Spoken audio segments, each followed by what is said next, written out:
Blog Talk Radio. Boa noite, meus amigos. Estamos aqui de volta com o Throughout Speak.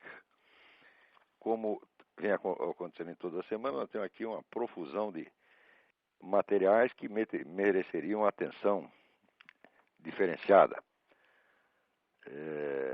Mas vamos começar aqui fazendo um breve comentário sobre esse artigo do Renato Janine Ribeiro, Razão e Sensibilidade, que saiu na Folha de 18 de fevereiro. Aí ele diz que está chocado com este crime que aconteceu para um menino, João Hélio, e diz assim: se não defendo a pena de morte contra os assassinos, é apenas porque acho que é pouco. Não pare de pensar que deveriam ter uma morte hedionda, como a que infligiram ao pobre menino. Imagina os suplícios medievais, aqueles cuja arte consistia em prolongar ao máximo o sofrimento e em retardar a morte. Todo o discurso que conhecem, que em larga medida sustenta sobre o Estado não dever se igualar ao criminoso, não dever matar pessoas, não dever impor sentenças cruéis nem tortura, tudo isso entra em xeque para mim diante do dado bruto que é o assassinato impiedoso. O senhor Renato Janine Ribeiro, como toda a USP, tem uma longa história, tá certo, de esforços para amarrar a mão das autoridades e deixar os criminosos fazerem o que quiserem. A USP se empenhou nisso. O Renato Janine Ribeiro, ele é tão contra a ordem, lei e justiça, que ele achava até injusto e imoral você proibir que um cachorro mijasse no sofá. Ele tem tanto amor, assim, vamos dizer, a expressão anárquica dos desejos humanos e animais, que ele era contra você, por exemplo, você montar num cavalo, é uma coisa horrível, você atrelar um burro numa carroça. Quanto a esse negócio de burro, eu admito que ele é parte interessada. A defesa dos burros, evidentemente, ele está argumentando pro domo sua, como diziam os latinos, está argumentando pelos seus. Agora, o negócio do cachorro me impressionou muito. Agora, depois de ter pregado durante anos o liberou geral até para os cachorros, ele repentinamente ficou chocado e descobriu que o crime existe.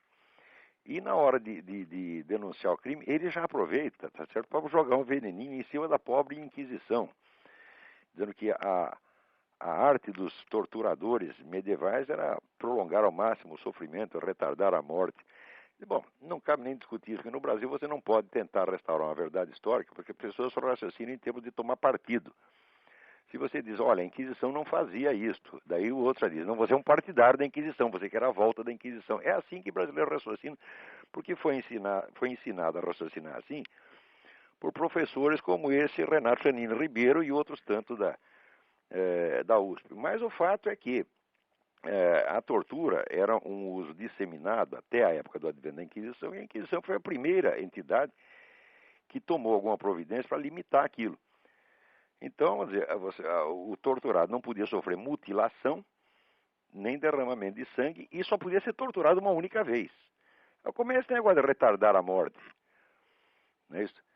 Aí, por exemplo, esta semana aparece essa senhora Dilma Rousseff dizendo que foi torturada ininterruptamente durante 22 dias. Eu tenho certeza que isso é mentira, porque a mulher mente até a respeito da história dela. Diz que participou da guerrilha, da luta armada. Ela nunca participou de luta armada nenhuma. Ela era terrorista de gabinete.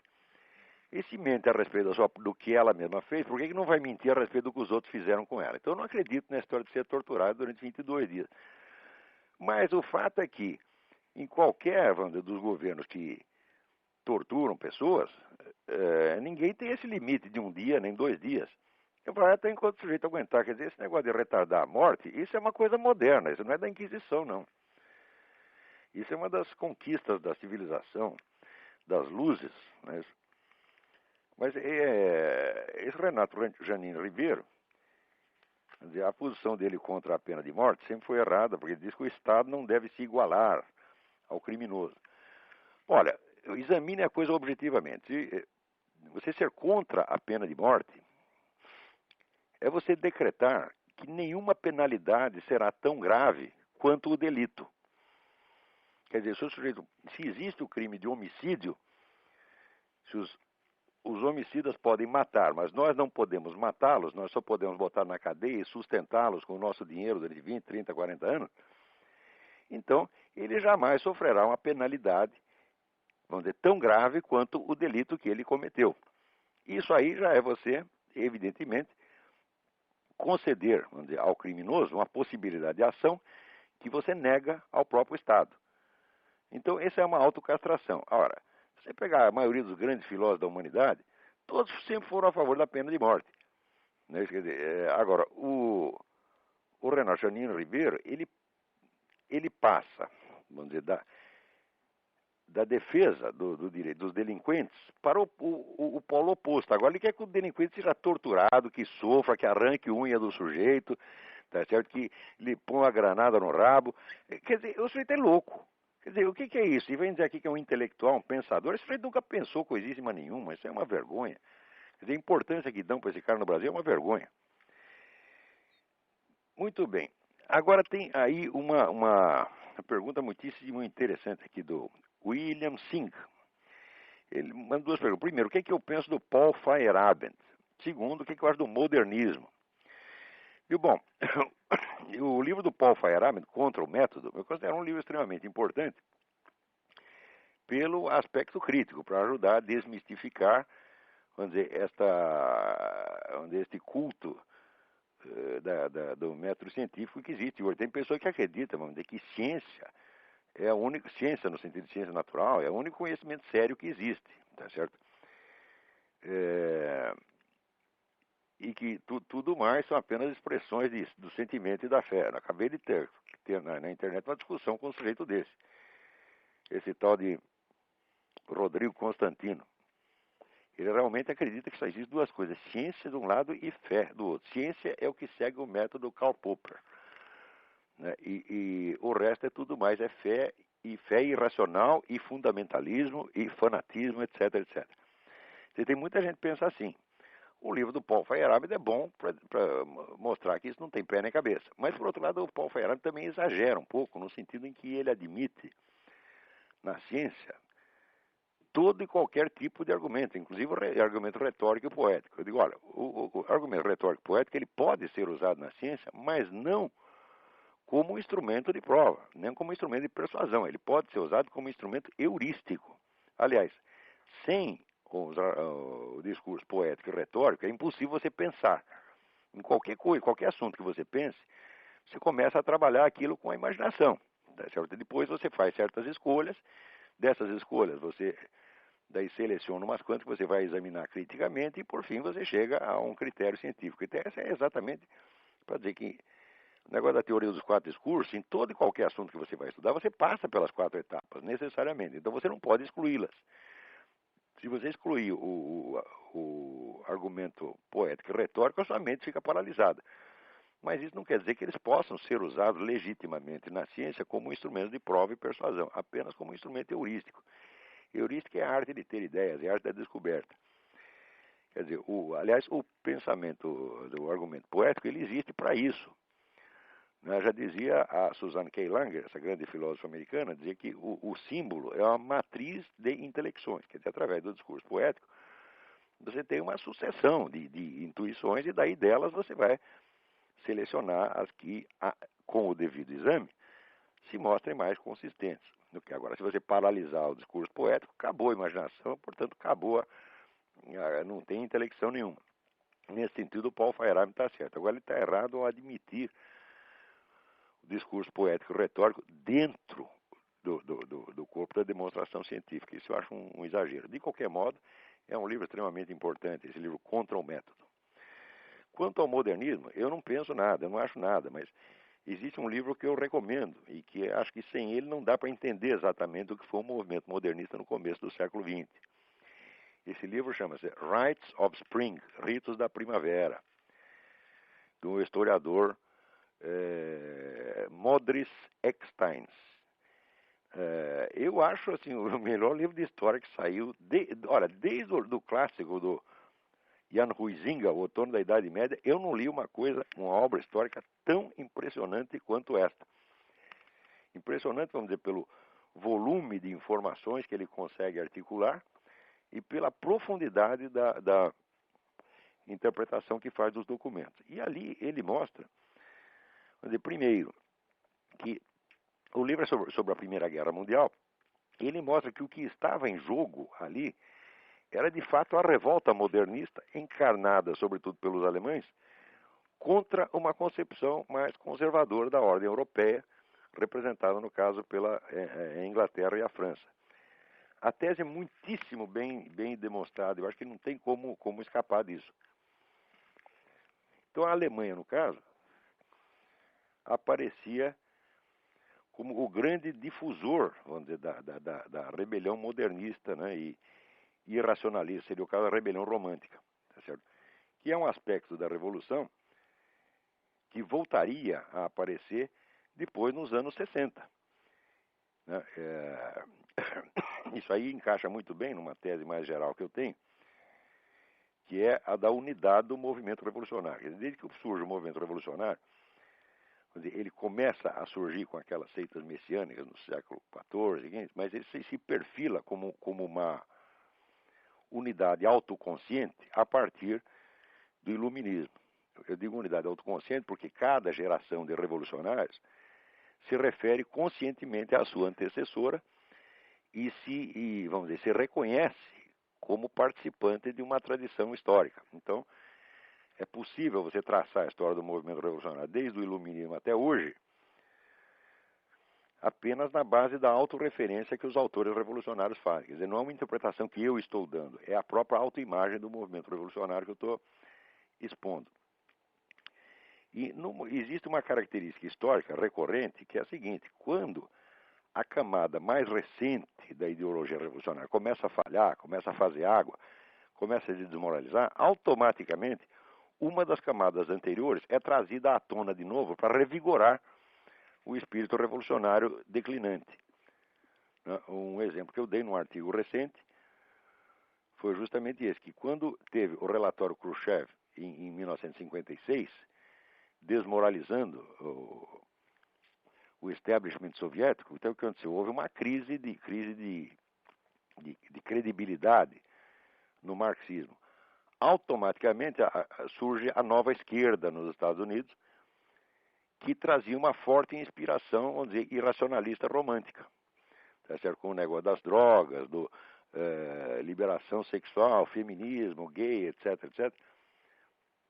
Tudo isso fazia parte, vamos dizer, da rebelião romântica. A rebelião romântica, por sua vez, tinha duas fases. A inicial, que foi no começo do século XIX, com Jean-Jacques Rousseau, e o movimento modernista, sobretudo da Alemanha, no começo do século XX, justamente esse a qual está se referindo o Modris Extens.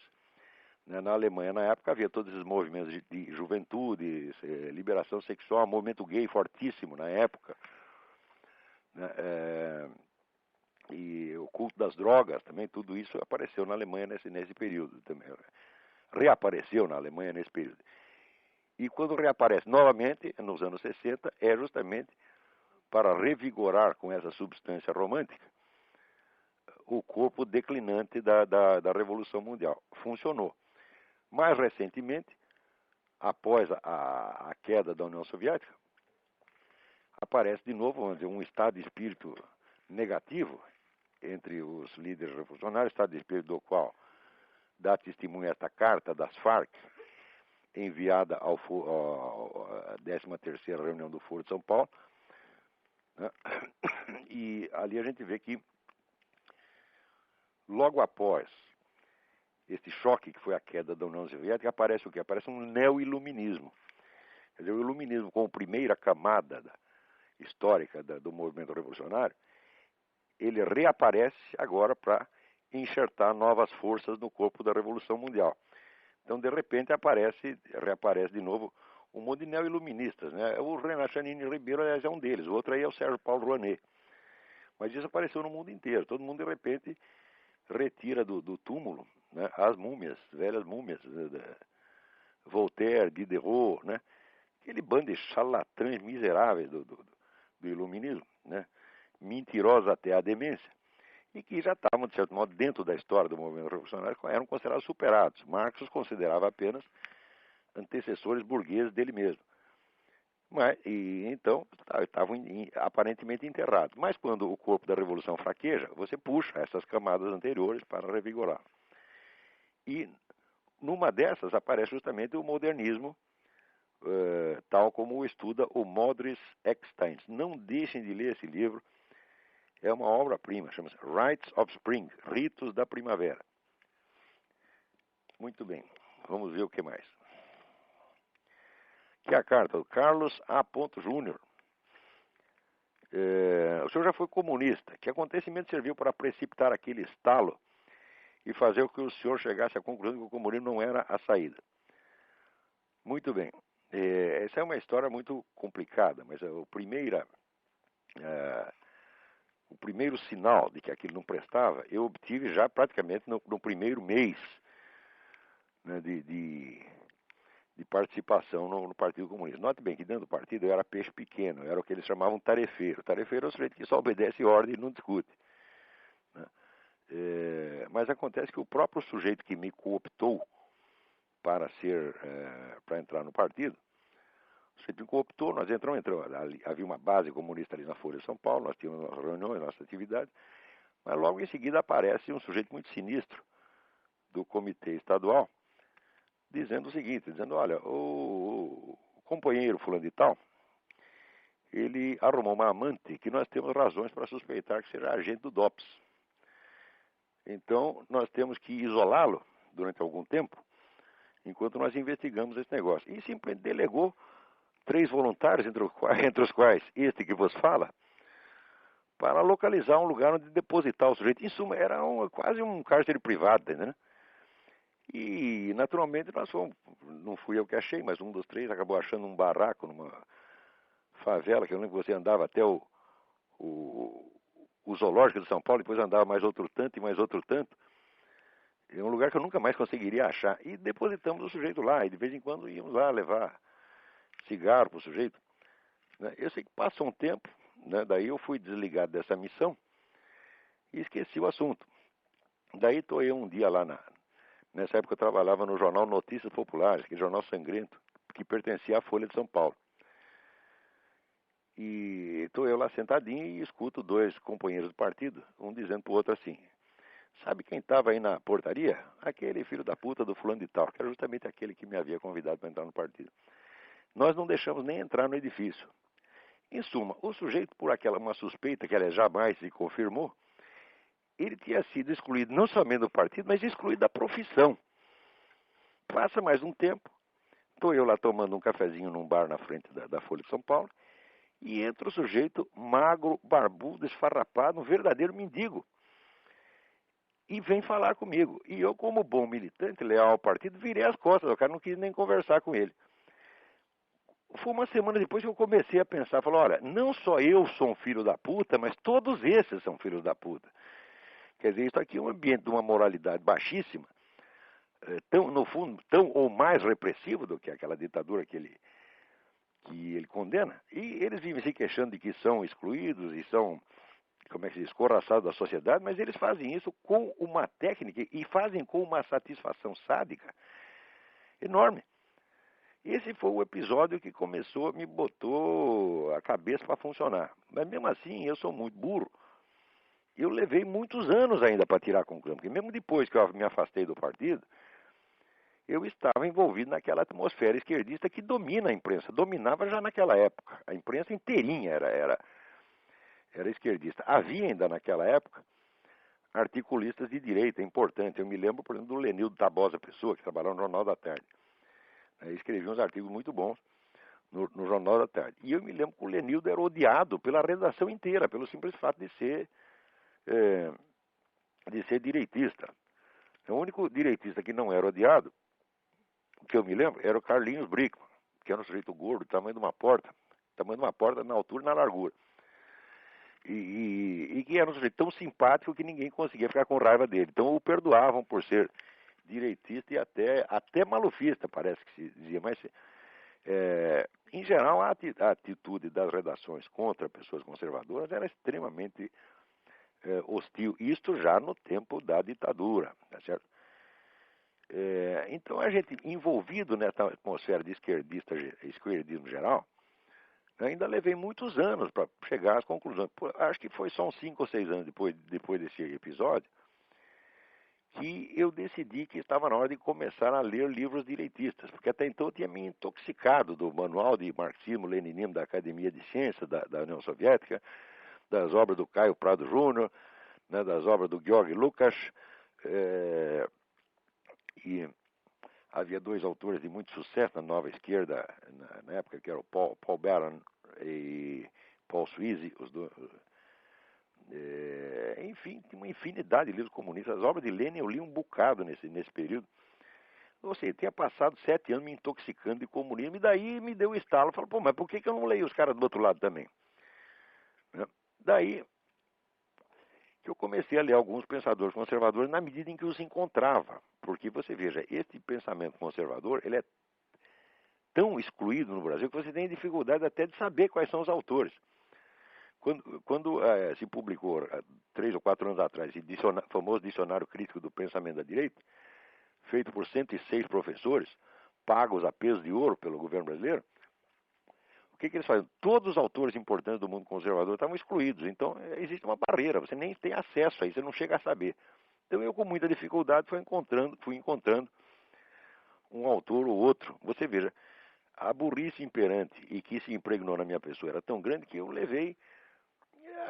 20 anos depois é que eu fui ler, por exemplo, Russell Kirk, que era vamos dizer, o grande teórico, inspirador aqui da ala conservadora do Partido Republicano. Mas na época eu li, por exemplo, o Ortega y Gasset, eu li o Joseph de Maistre, eu li o que havia ao alcance. Né? E aos poucos fui vendo que não eram os monstros que se diziam, que é o contrário. Monstro era Georg Lukács, que vivia puxando o saco de Stalin, mudava de ideia sempre que o Stalin mandava, assim por diante. E foi isso que foi mudando gradativamente a minha posição. Eu não consigo nem datar, né, o dia em que, vamos dizer, realmente eu rompi com o esquerdismo inteiro, mas foi gradativo, porque eu lembro que até uns 10 anos atrás eu ainda tinha algum respeito intelectual por autores de esquerda. Hoje não tenho mais respeito nenhum, porque vejo que não merecem. Dizer que Marx é um vigarista é pouco. Marx é um charlatão integral. Tudo que esse homem escreve é falsificado, cada linha. Quanto mais você estuda, mais você vê isso. Agora, no começo, é difícil você perceber isso por causa da autoridade, do prestígio imenso que tem. Agora, quanto tempo leva, vamos dizer, um jovem brasileiro para ele escapar dessa atmosfera que é dominante e imperante, que está por toda parte, e começar a raciocinar? Né? Quer dizer, isso é que nem o peixe. O peixe não consegue saber o que é água porque ele nunca esteve fora da água, então não tem meio de comparação. Isso, para um estudante brasileiro, é um dos maiores desafios. Vamos lá.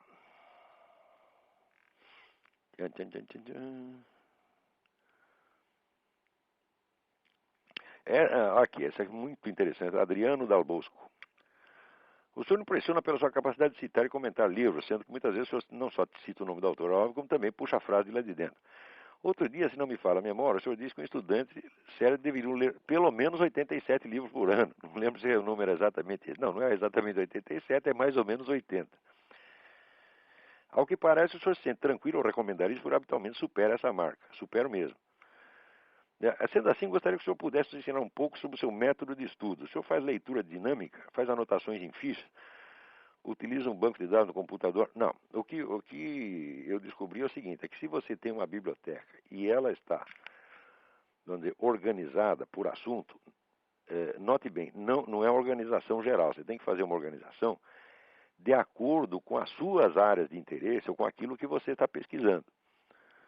Então, eu separo meus livros, não pelos rótulos gerais dos assuntos, mas pelos tópicos que eu estou estudando. Por exemplo, eu tenho uma estante inteira só de anticristianismo.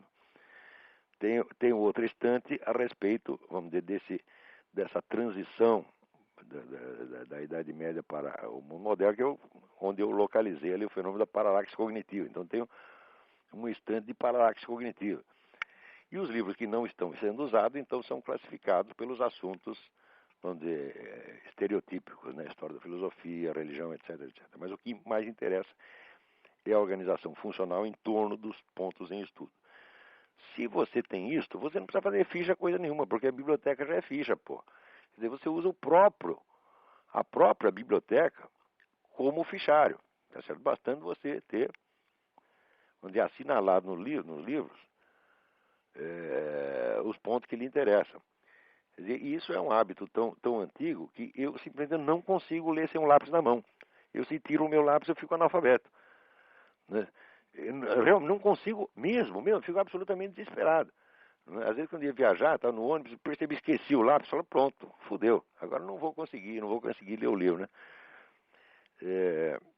Então, assim, você vai anotando só os tópicos que te interessam. Não rabisque livro inteiro, não, você tá entendendo? Porque senão você vai se confundir.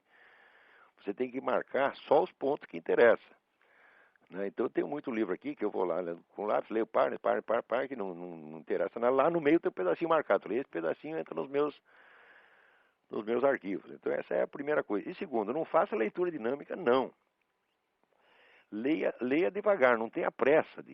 Aí, devagar também é pressa, tá entendendo? Porque senão isso aí vai dar com muita pressa, dá ejaculação precoce, tá entendendo? Não é isso que você tem que fazer, você tem que ler para entender, tá certo? E não creia que você entendeu a página se você não é capaz de expô-la com suas próprias palavras. Quer dizer, por exemplo, pessoal, recomendo quando você aprende uma língua estrangeira, que você passe a raciocinar nela. Eu não faço isso de maneira alguma. Tudo que eu leio em inglês, francês, italiano, espanhol, até um pouquinho de alemão. Eu leio alemão com muita dificuldade, mas leio. Tudo isso eu traduzo mentalmente. Por quê? Para ter a certeza de que eu apreendi a ideia. Entendeu? Então, quer dizer, eu vou devagar. Agora, o devagar também é pressa. Tá entendendo? Se você vai com interesse de ler, também você não pode esquecer aquela recomendação do Antonin Saint-Exupéry no livro A Vida Intelectual, que diz que existem vários níveis de leitura, tá certo? Existe a leitura formativa, a leitura informativa, quer dizer, a leitura de inspiração e a leitura de divertimento. Então, isso quer dizer, em geral, eu estou com alguns livros que são centrais para o que eu estou estudando nesse momento, e esse livro eu não me incomodo de levar 1 ano, 2 anos para lê-lo. E em volta, quando eu canso disso, eu vou lendo outras coisas mais rapidamente, pelo menos para me informar sobre o que são os livros. Se algum dia eu precisar voltar a eles, eu volto. Por exemplo, eu estou aqui no livro The Ecumenic Age, a Era Ecumênica, do Eric Fögling. Eu acho que eu estou com esse livro, já é o segundo exemplar que eu tenho do mesmo livro. Eu estou lendo esse livro faz uns 3 ou 4 anos, porque toda hora eu volto a ele. Tá entendendo? Tanta coisa que tem lá dentro, e cada vez que eu volto lá, eu descubro que tinha maiores profundidades que eu não tinha pegado. Outra coisa que eu recomendo para você é o seguinte: não discuta com o autor enquanto você está lendo. Aceite tudo como se fosse a mais pura verdade. Tá certo? Quer dizer, raciocine como ele. Faz como você faz quando vai ver um filme. Um filme, o que é? Você assistir um filme é como se fosse um sonho. É você que está sonhando. Quer dizer, na hora que você vê aquelas imagens fluindo, você está assistindo aquilo como se você estivesse sonhando. Então você assume o sonho, você não critica o sonho. Né? Depois que você acorda, que você vai ver se aquilo é possível ou não é possível. Então, eu, quando estou lendo o livro, eu me deixo impregnar inteiramente por ele, sem medo de ser enganado. Por quê? Porque se o sujeito estiver enganado, isso aí vai aparecer mais cedo ou mais tarde. No mínimo, você lendo vários livros, você se deixando impregnar por influências diferentes, elas mesmas, elas se compensam umas às outras, tá entendendo? Então, vamos dizer, a confiabilidade, a ausência de desconfiança é muito importante. Então, é mais importante você saber onde o autor tem razão, não importando se ele é Karl Marx, São Tomás de Aquino, Eric Fögling ou Aristóteles. Né? Outra coisa, que até a minha mulher está me lembrando, passou aqui um bilhetinho. Lembra, quase, vamos dizer, uns 80% do que eu estudei na vida foi assim, em intervalo de trabalho, em ônibus, em sala de espera. Onde quer que eu vá, eu tenho horror de fila e tenho horror de ficar esperando sem fazer nada.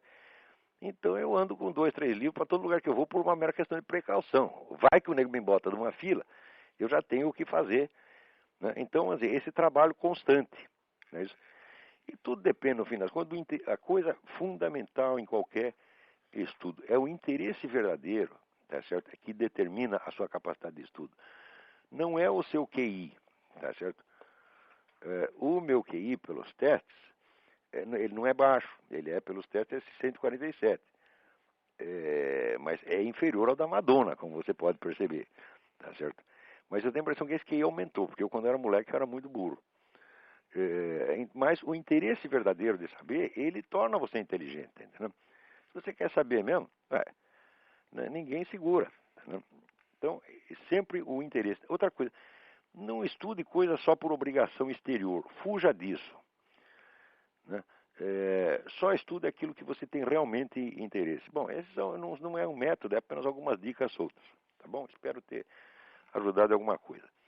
Agora, o Lúcio pergunta aqui: o senhor nos poderia fornecer uma análise crítica da filosofia de Ayn Rand?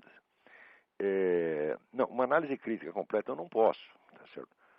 Porque eu só li 2 livros dela. Um romance, que é aquele The Fountainhead. Não, perdão. O que eu li foi o Atlas Shrugged e vi o filme da Fountainhead e li um livro que foi publicado no Brasil, A Virtude do Egoísmo. Então eu tenho alguma ideia da filosofia da Ayn Rand, não posso fazer uma análise crítica, mas posso assegurar uma coisa para você. Filosoficamente aquilo não tem a mínima importância. Mesmo porque o centro da filosofia dela é a ideia do egoísmo em contraposição ao altruísmo. Ora, egoísmo e altruísmo não são conceitos filosoficamente sustentáveis, porque eles são, vamos dizer, apenas aspectos abstratos que estão presentes em toda e qualquer ação. Tá certo? Por exemplo, se você perguntar quando Jesus Cristo se deixou crucificar para salvar a humanidade, né, ele foi altruísta ou egoísta? Aparentemente foi altruísta, porque está sacrificando pelos outros. Mas acontece que esses outros, né, ele sendo realmente o Logos encarnado, ele sendo Deus, então essa humanidade pertence a ele. Então, vamos dizer, ele estava cuidando das suas propriedades. Então, vamos dizer, esses 2 elementos, egoísmo e altruísmo, não são separáveis em nenhuma ação. Eles são distinguíveis mentalmente. Quer dizer, a velha distinção, vamos dizer, escolástica, entre o distinto e o separado. Existem vários níveis de distinção. Existe a distinção que está na própria coisa. Por exemplo, uma pessoa é distinta e separada de outra. Tá certo? Mas, por exemplo, o indivíduo tomado enquanto ele próprio e enquanto membro de uma família são aspectos distintos, mas que estão na mesma pessoa. Então, o egoísmo e o altruísmo não são nomes de condutas. Não existe conduta altruísta e não existe conduta egoísta. Existem aspectos egoístas e altruístas distinguíveis, mas não separáveis materialmente. Então, se a mulher não sabe nem isso, eu digo, mas que raio de filósofo é esse? Ainda diz que é discípulo de Aristóteles, quando não sabe nem mesmo onde é a técnica aristotélica das distinções. E, em segundo lugar, na medida que faz uma ética baseada no egoísmo, o que ele está querendo? Ele está querendo aliviar, né, esse pessoal que ganha dinheiro, pessoal empresário que ganha dinheiro, eles são muito acusados pelos outros de ser egoístas. Eles não podem ser egoístas, porque é impossível um sujeito ganhar dinheiro só para si. Será que ele não dá nem um pouco de dinheiro para a mulher dele, para os filhos dele, para os empregados dele? Isso é impossível. Então, qualquer nego que se esforce para ganhar dinheiro, pelo simples fato dele fazer isso, ele beneficia pessoas em volta, mesmo que não queira. Mas, quando o camarada começa a ganhar dinheiro, os outros acusam de ser egoísta. Então, a Ayn Rand inventou uma técnica psicológica para aliviar a culpa desse sujeito. Então, isso aí é apenas uma psicologia prática para o uso de empresários culpados. Chamar isso de uma ética é de uma presunção absurda. Não tem ética nenhuma ali. Uma outra coisa que me chamou a atenção na história do Fountainhead, que eu não li, eu assisti apenas a versão com Gary Cooper, é que é a história de um arquiteto gênio que quer fazer umas casas diferentes que contrastem com o estilo admitido, o estilo acadêmico, por assim dizer. Então ele alega, e a Ayn Rand, a autora da história, evidentemente toma partido dele, que um edifício tem que ter personalidade, um edifício é uma individualidade, etc, etc. Daí eu pensava, mas será que esse animal não percebe que não é só o edifício que precisa ter personalidade, precisa ter estilo, mas a cidade também tem que ter? Né? E que se você começa, vamos dizer, a romper o estilo da cidade só para fazer uma coisa diferente, bonitinha, individualizada, você arrebenta com com a estética das cidades. Quando você olha uma cidade como São Paulo, por exemplo, cada edifício é uma coisa totalmente diferente, nada combina com nada. E por isso São Paulo é tão feia. Agora, quando você percorre essas cidades americanas, onde as pessoas são fiéis ao estilo mais tradicional, e quando elas inventam alguma coisa, inventam dentro daquele estilo, as cidades são maravilhosas. Né? E em Rand, eu digo, olha, como é que a pessoa se mete a escrever a história de um arquiteto, né, e não sabe nem isto, que não é só o edifício que tem uma unidade formal, mas as cidades também têm. Em suma, eu acho essa mulher uma cretina. Depois eu li aquele depoimento do Murray Rothbard, que a mulher não era só uma filósofa, era uma espécie de chefe de escola, tinha uma seita com anátemas, expulsões, condenações, ela decidia até com quem os caras deviam casar ou não deviam casar. Quer dizer, aí entra, como diria o falecido Stanislau Ponte Preta, no perigoso reino campo da galhofa, tá, né? Isso a Ayn Rand, como filósofa, é uma gozação, você tá entendendo? E eu sei, por experiência própria, por ter visto, pessoa que essa seita da Ayn Rand é uma escola de monstrinhos, é uma fábrica de monstrinhos, as pessoas ficam idiotas com isso aí. Então, temos que ler alguma coisa dela porque é uma personagem influente. Nós não podemos ignorar o que ele fez, mas valor mesmo tem nenhum. Vamos lá. Professor Antônio Carlos de Oliveira. Se o caro professor tivesse algum tempo disponível, eu gostaria que me respondesse a seguinte pergunta suscitada devido a essa polêmica aberta com o Rodrigo Constantino, a religião como inimigo da liberdade. Será que o Todo-Poderoso seria capaz, por exemplo, de criar uma pedra que de tão incomensurável nem ele próprio seria capaz de levantar? Então, evidentemente, ele diz que isso seria uma limitação de Deus. As duas coisas seriam uma limitação de Deus. Se ele pudesse inventar a pedra que ele não pudesse carregar, estaria limitado. E se ele não pudesse inventar essa pedra, também estaria limitado, então não seria onipotente. Bom, isso aí, Antônio Carlos, está resolvido isso aí há pelo menos 800 anos. Né, que a unidade de Deus exige que ele não se multiplique. Ele não pode fazer outro Deus igual a ele. Tá certo? E também a impossibilidade lógica intrínseca não é uma limitação. Né? Quando você diz que Deus não pode inventar outro Deus maior que ele mesmo, tá certo? Isso não é uma limitação, isso é a própria definição. Tá, então, aliás, tem a famosa frase de Santo Tomás de Aquino: Deus não pode abolir a lógica, tá certo? Por quê? Porque a lógica é uma expressão da unidade do real. Presta atenção. A lógica hoje em dia se entende apenas como disciplina formal, quase linguística, mas isso está totalmente errado. Não seria possível existir lógica sem partir da ideia da unidade do real. E essa unidade do real é a própria unidade de Deus. Então a lógica é uma expressão da unidade metafísica, da unidade do infinito metafísico, é da unidade do próprio Deus. Então, é evidente que tudo aquilo que é ilógico, isso aqui tem uma impossibilidade intrínseca. A impossibilidade de realizar o impossível não é uma limitação. Vamos ver.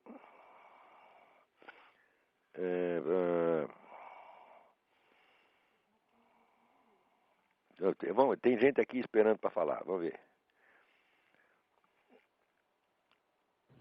Alô? Quem está na linha? Alô? Alô? Quem está na linha? Alô, Olavo? Eu. Alô? Alô, tá ouvindo? Olavo? Tô ouvindo. Quem é? Aqui é o Davi de Belo Horizonte de novo. Tudo bem? Tudo bem. Aqui, ó, nesse programa passado, eu queria desculpar porque eu acabei falando um bocado. Dessa vez eu vou falar muito menos. Eu tenho duas perguntas. Diga. O senhor disse que, eu lembro do sexto podcast que o senhor fez com o Yuri, o senhor falou que estava estudando o fenômeno da paralaxe cognitiva, inclusive historicamente. Eu queria que o senhor desse uma geral no que o senhor já conseguiu descobrir. Nossa, mas é tanta coisa, rapaz. Quer dizer, a paralaxe cognitiva eu defino como, vamos dizer, a diferença, o afastamento entre o eixo da construção teórica e o eixo da experiência real do indivíduo que está fazendo essa construção. Então, a partir de um certo momento na história, ocorre uma ruptura dentro do pensamento ocidental, que é a seguinte: antes, os filósofos antigos e medievais até uma certa época, eles estavam crentes de que eles existiam dentro da realidade, dentro de um cosmos, de que eles faziam parte desse cosmos, tá certo? E sabiam que não podiam sair de fora do cosmos para observá-lo como de fora. Tá? De repente, a filosofia começa a raciocinar exatamente assim, quer dizer, como se o cosmos fosse um programa de televisão que você está assistindo. Tá certo? Então, isso evidentemente provoca uma distorção de percepção. Não é possível você datar. Eu tenho tentado ver onde é que começa isso, mas eu vejo, por exemplo, que isso já estava presente em Guilherme de Ockham. Não pela teoria nominalista dele, não por isso, mas quando ele proclama a universalidade do empirismo como critério da verdade. Você verá, na realidade da nossa vida, aquilo que nós podemos testar por experiência é ínfimo, é só um pedacinho, tá certo? Então, Aristóteles dizia que todo conhecimento vem de outro conhecimento, que provém de outro conhecimento, e de outro, e de outro, e de outro. Ou seja, existe uma tradição de conhecimento na qual você se insere, você é apenas mais um. E você vai examinar só um pedacinho do conjunto e vai acrescentar o seu pedaço lá. De repente, o Ockham coloca o filósofo como se fosse um fiscal da ciência universal, que tem que, vamos dizer, colocar tudo em teste. Então, o empirismo, ele é fácil de você proclamar o empirismo, mas é impossível de você praticá-lo. Você só pode ser empirista com relação a uma parte ínfima da realidade. E, evidentemente, o Ockham não percebe isso. Ele acredita que ele é empirista. Já deu qualquer sujeito que diga que é empirista, ele está mentindo. Ele só pode ser empirista com relação a um pedacinho da realidade. O resto ele vai aceitar, vamos dizer, consensos tradicionais, ou o que é pior, até consensos contemporâneos. Tá certo? Então, nós não podemos. E quando chega com Descartes, ele negócio da dúvida universal, você vê, o indivíduo coloca a dúvida universal, ele coloca o universo entre parênteses e coloca fora como se fosse Deus. Isso é fácil de falar, mas não dá para fazer.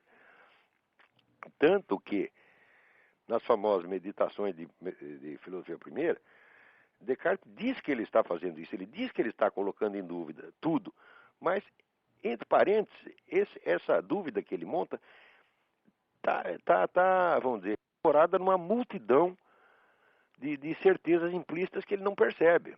Então, aí você vê que já existe uma diferença entre o que o sujeito está vivendo realmente e o que ele está teorizando. E essa diferença ela vai se aprofundando e se tornando cada vez mais invisível à medida que o tempo passa. Tá certo? E isso vai destruindo a inteligência filosófica no Ocidente. É por isso que você... Só uma parte, isso não é uma questão de malícia, então? O cara não faz isso por mal? Olha, é difícil você dizer isso porque a burrice é uma forma de malícia, né? E a burrice, quando passa num certo limite, ela é pecaminosa, tá entendendo? Quer dizer, você não tem o direito de acreditar em certas coisas porque elas estão abaixo da dignidade humana. Elas estão abaixo, sobretudo estão abaixo do patamar de conhecimento já alcançado pelas gerações anteriores. Quer dizer, eu noto nessa coisa do empirismo de Guilherme de Ockham uma cegueira, um escotoma, como tem uma mancha no olho, o cara não enxerga um pedaço, entendeu? Eu não posso dizer que seja uma coisa moralmente inócua, tá entendendo? Porque pecar, todos nós podemos pecar, pecamos incessantemente, mas você não pode pecar contra o Espírito Santo. Tá entendendo? Quer dizer, uma obstinação contra a verdade é um pecado contra o Espírito Santo. A gente tem que ser dócil à verdade. Não a verdade do que nós pensamos, porque nós pensamos em nada. Nós temos que ser dócil à verdade do universo que nos cerca e dentro do qual nós estamos. Ora, qualquer sujeito, vamos dizer, tem a obrigação de saber que ele está dentro do universo, que ele está dentro do cosmos e que ele não é uma divindade que pode se colocar fora do todo e julgá-lo.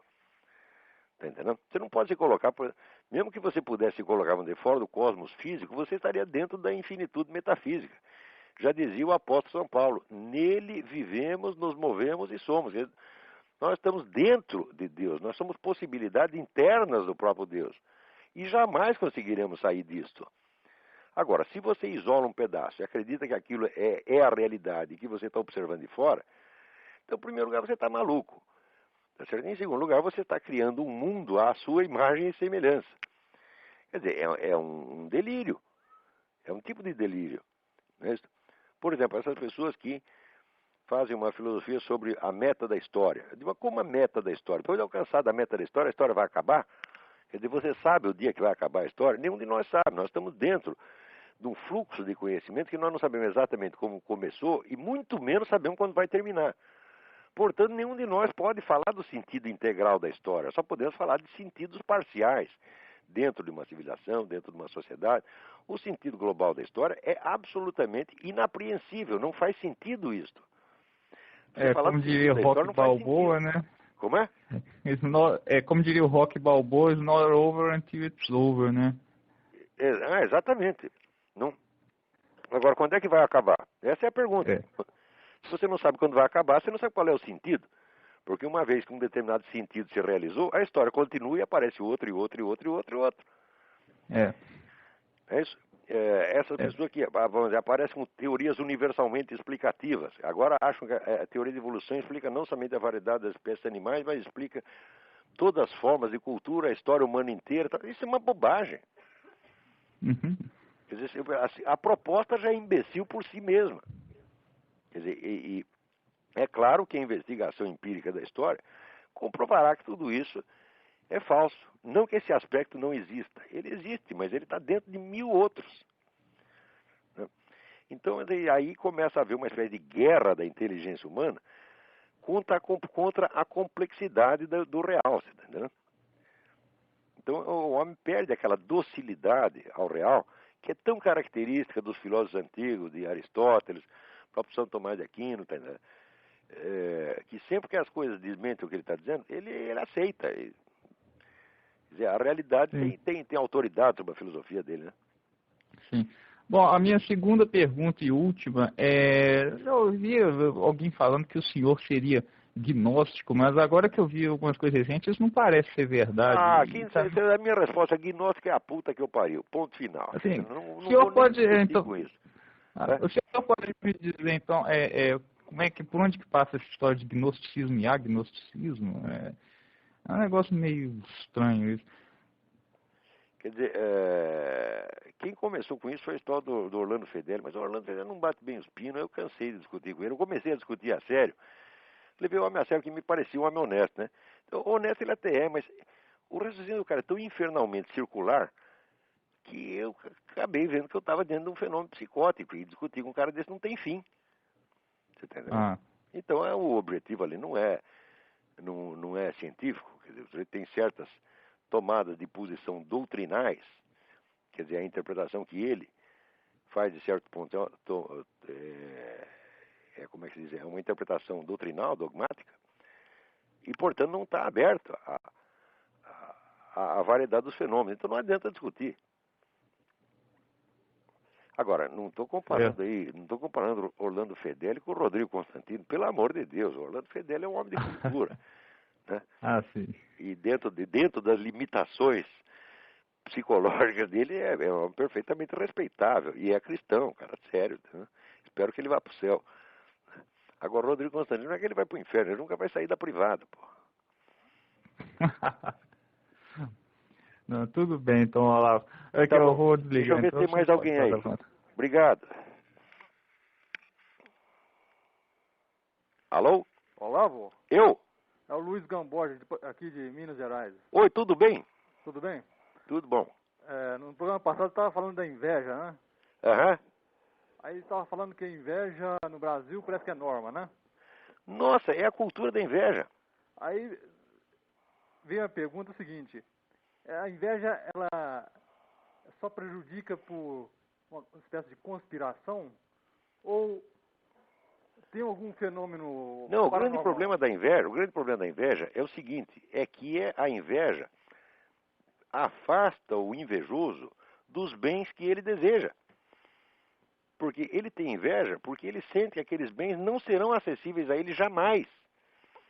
E quanto mais ele inveja, mais ele não é que nem o sujeito que tem cobiça. Cobiça é quando você quer um negócio para você e você luta para obtê-lo, mesmo que seja por meios ilícitos. Mas o invejoso não luta para obter os bens, ele luta para destruir quem os tem. Mas quando ele destrói o sujeito que tem, ele destrói os bens junto, então ele nunca tem, está sempre insatisfeito.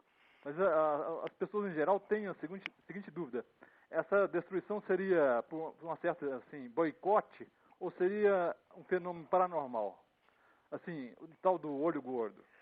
Não, olha, existe, veja, eu não sei se é o olho gordo propriamente dito, mas eu sei que tem um elemento que é importante, que é o medo do olho gordo. Ah, O medo do olho gordo torna as pessoas vulneráveis.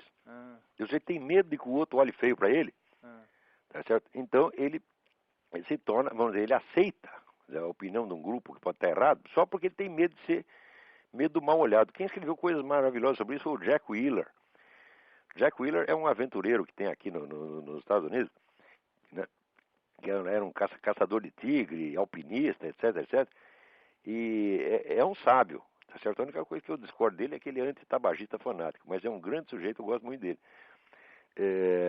E ele escreveu uma série de artigos, vamos dizer, explicando a fragilidade do pessoal conservador, direitista, liberal, etc, etc, pelo medo do olho gordo. Eles têm medo que o pessoal da esquerda olhe, né, faça cara feia para eles. E o medo do olho gordo é um dos grandes mecanismos de controle social que existe hoje. Ah, então a criação própria da mente da pessoa, né? Agora, pode haver um elemento espiritual aí na origem remota disso, a origem civilizacional disso, tá entendendo? Mas no caso individual não precisa ter nenhum mecanismo espiritual específico, porque já é um mecanismo, um automatismo que existe dentro da própria sociedade, já está consolidado. Né? A gente vê o seguinte, quando aparece um palhaço que nem esse governador de São Paulo, esse Cláudio Lembo, né? Tentando se fazer de bonzinho, falando mal da elite, a que ele mesmo pertence, é porque ele tem medo do olho gordo. Tem medo que o pessoal esquerdista olhe ele mal, pense mal dele. É o sujeito que não quer que os outros pensem mal dele, ele já está perdido, já está amarrado, porque vão pensar necessariamente. Mas se eu fizer questão de agradar, olha aqui, eu faço a questão de agradar a minha família, de agradar a Deus em primeiro lugar, de agradar minha família, de agradar meus amigos, os outros eu quero que se fodam, tá entendendo? Eu não estou afim de agradar todo mundo. Eu não sou tão lindo assim que deva ser amado pela humanidade, tá entendendo? Eu me conformo em receber só aquele pouquinho de amor que o ser humano necessita. Né? A opinião dos outros, pode ter aí milhões de Rodrigos Constantinos, né, que vão lamber sabão, tá entendendo? Eu não estou querendo que todo mundo me ame. Se você quer que todo mundo te ame, você também é que nem o Hitler. Então o que é o Hitler? É um caso, vamos dizer, de carência afetiva monstruosa, quer ser amado pela humanidade. Né? Tirando os judeus, evidentemente. Ele diz, olha, eu jogo o judeu no lixo, os outros têm que me amar. O senhor falou, você falou de uma origem civilizatória, né? Onde é que a gente pode buscar isso? Esta é uma fragilidade humana, vamos dizer, que você não consegue explicar por motivos sociais, porque ela é universal. Seria cosmológico. Então você só vai encontrar explicações de ordem espiritual mesmo, quer dizer, uma fragilidade intrínseca da alma humana. Você está entendendo? Que a expõe a ser continuamente explorada e ludibriada, tá certo? Ou por pessoas de más intenções, ou até por seitas demoníacas, que dominam massas inteiras de pessoas nessa base. Eu tenho um caso na família assim. E quem não tem? E quem não tem? Todo mundo tem. Bom, espero que tenha respondido pelo menos um pouco da sua pergunta. E tem mais gente na fila aí. Deixa eu falar com os outros então. Obrigadão, hein? Obrigado. Alô? Alô? Alô? Alô? Quem está aí? Quem está falando? Aqui é o Luiz Afonso, Olavo. Luiz Afonso, de Portugal? De Portugal. Mas que maravilha. Na outra vez caiu a ligação, não consegui mais completar na outra semana. Mas a minha pergunta é a seguinte, eu estou aqui em Portugal e eu tenho uma filha de 8 anos no Brasil. Minha pergunta é como orientar a educação dela, pelo fato de eu estar aqui, e também que me preocupa que ela hoje estuda em colégio particular no Brasil, mas mesmo assim eu vejo que tem doutrinação ideológica. Luiz, eu vou ser sincero com você, desculpe a minha brutalidade, mas dentro do Brasil não tem saída. É só se as pessoas se unirem, as pessoas que percebem esta coisa absurda, a situação absurda, elas tinham que se unir e elas montar escolas do jeito delas. Tá entendendo? Enquanto não tiver a coragem de fazer isso, não vai dar. Quer dizer, uma criança sozinha, dentro de uma escola que tem 1.000, 2.000, 3.000 alunos, ela está absolutamente indefesa. Nós precisamos nos unir para dar um ambiente melhor para essas pessoas. Porque, veja, eu sempre tive a sorte que eu trabalho em casa. Então eu sou uma influência constante em cima das minhas crianças, tá entendendo? Mas a maior parte das pessoas não tem isso. Então o sujeito vai sair para trabalhar, você vai ficar, se você trabalha 8 horas, você vai ficar pelo menos 10 fora de casa, você tá entendendo? E durante esse tempo, a sua criança está sob a influência da escola, da televisão, da vizinhança, né, do grupo de amigos, que é a pressão mais forte. Então, se não criarmos estruturas grupais, coletivas, para defender nossas crianças disso, como fazem aqui nos Estados Unidos, elas estão liquidadas. Essa que é a verdade. Então, você quer um conselho, né? Leva a sua menina para Portugal e eduque a você mesmo. Quer dizer, não estou dizendo para fazer o homeschooling, porque o homeschooling não é permitido em todos os países. Não sei em Portugal como é. Aqui é totalmente permitido, né? Aqui tem um monte de gente que fez na base do homeschooling, né? Mesmo se ela trazê-la para cá, eu vou ter que neutralizar a influência também da escola aqui, que tem uma série de elementos muito parecidos com... Claro, nós temos que, não adianta cada um ficar... Veja, se existe um ataque geral, onipresente e coletivo, a defesa contra isso tem que ser coletiva também. O pessoal tem que se organizar e dizer, não queremos essa porcaria de ensino para as nossas crianças, então nós vamos bolar em cima do nosso modo.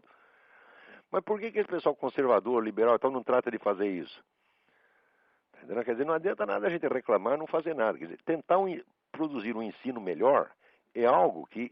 Eu não me limitei apenas a criticar a Universidade Brasileira. Eu criei uma alternativa e provei que a alternativa funciona.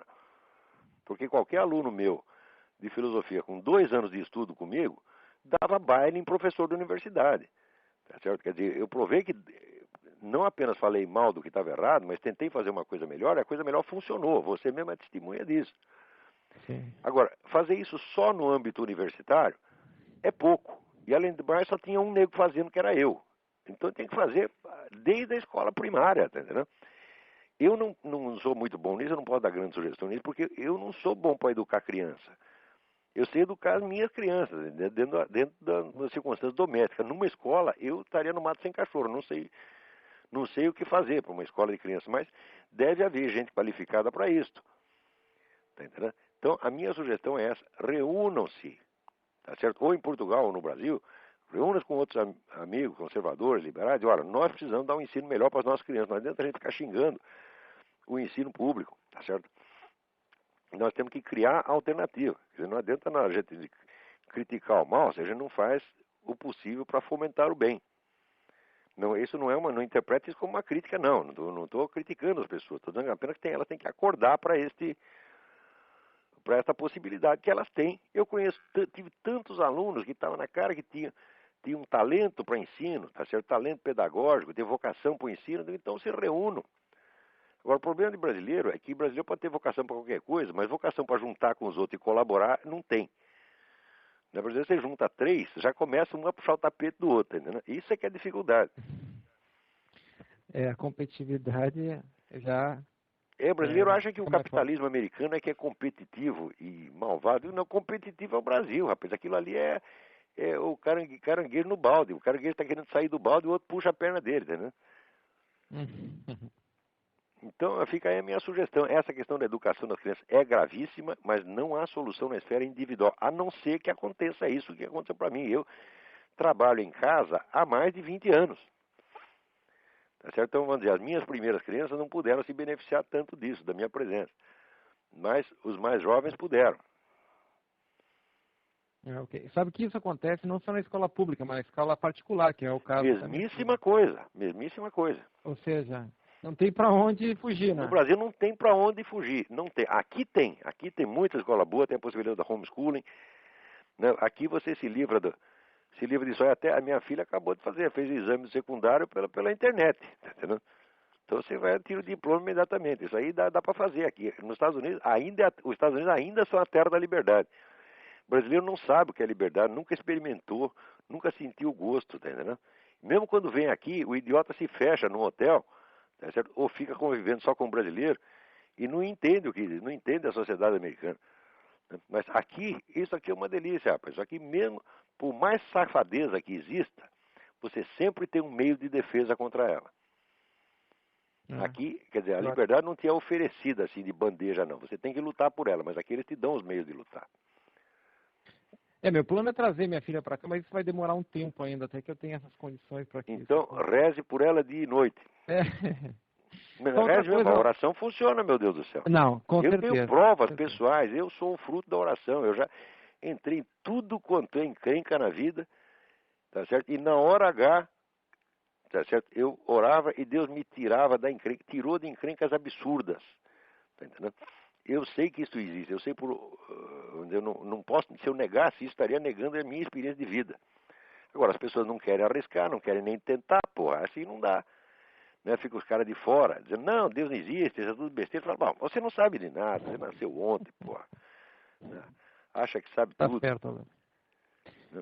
Só uma outra coisa, tu falasse no início do programa sobre o livro The Rites of Spring, que foi lançado no Brasil. Foi lançado no Brasil? Com o título A Sagração da Primavera. Não está errado, não. Se botasse ritos da primavera, o pessoal não ia saber o que é. E de fato o título é uma alusão, né, à música do Stravinsky, a Sagração da Primavera. Que ele dá como uma espécie de resumo simbólico de toda a rebelião anárquica modernista. Perfeito. Mas se saiu no Brasil, isso é uma grande notícia. Alguém deve ter lido a minha sugestão no meu artigo e aceitou. Eu sou um entusiasta desse livro. Eu acho os 2 melhores livros de história do século XX, O Outono da Idade Média, de Jan Huizinga, e Rites of Spring, de Modris Eksteins. Então tá bom, eu sou obrigado a encerrar o programa agora, acabou o nosso tempo. Muito obrigado a todos, grato pela atenção. Até a semana que vem. Tchau, tchau. Até, tchau.